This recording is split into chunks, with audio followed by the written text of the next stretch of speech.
Hey everybody, Nick Espinoza, your chief security fanatic here, and today we are actually talking about Mars because we've learned a ton from that plucky little planet. Thank you very much, Windows 98. Now, here's what's going on, and honestly, given all of the intense news over the last few days, and also because these videos are taking forever to upload on my slow 4G connection sitting here in this hotel, and I kind of blame the entire lacrosse tournament that is also staying in this hotel as I'm traveling here. I thought this would be basically fun to do a quick and just kind of lighthearted video slash podcast for today. Now, this is courtesy of Tech Radar, and here's what's going on.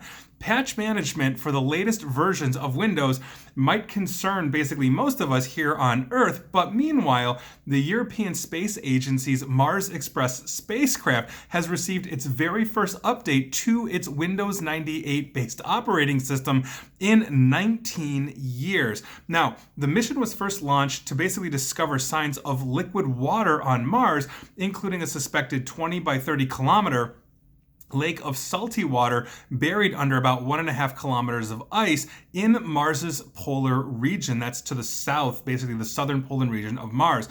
Now, these updates were conducted by engineers from the, and I'm going to butcher this because I don't speak Italian, the Istituto Nazionale di Astrofisica, known as the INAF, and I apologize, my Italian viewers, for butchering your actually very beautiful language. Now, this was fully funded by the Italian Space Agency, or the ASI. So, by virtue of this, what does this update to Windows 98 in a Mars rover on the other side of the solar system, or halfway through the solar system, actually mean?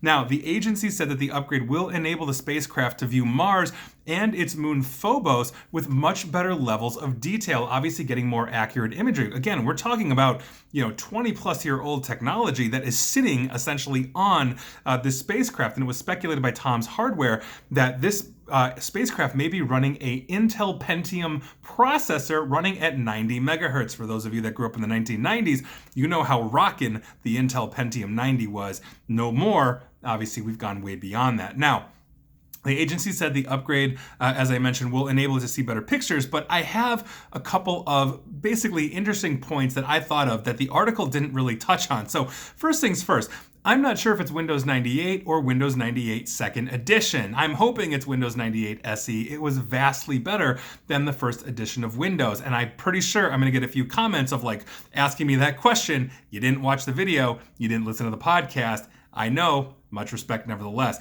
Also, and this is my second question, have they ever basically had to deal with the blue screen of death, on a remote spacecraft? And if yes, how did they reboot the operating system, Windows 98, to actually fix that? A Linux backup?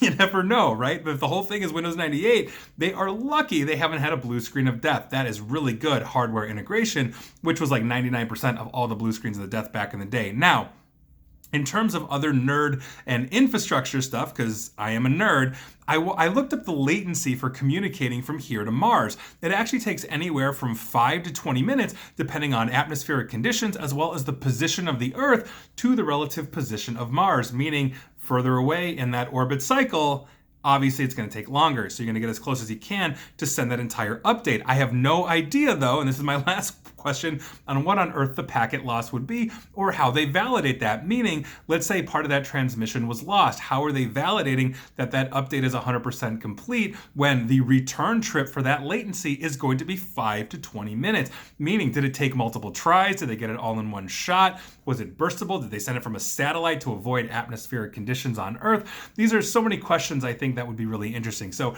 that is your interesting news of the day, but there you go. Thanks to Windows 98, we're getting better looks at Mars, getting better looks at possible water on Mars, and its plucky little moon, Phobos. There you go. That is your news of the day. And please like, share, follow me here on Facebook and Twitter at NickAESP. And please feel free to subscribe to me at YouTube as well. And as always, stay safe, stay online, and please attempt to stay private. Thanks all.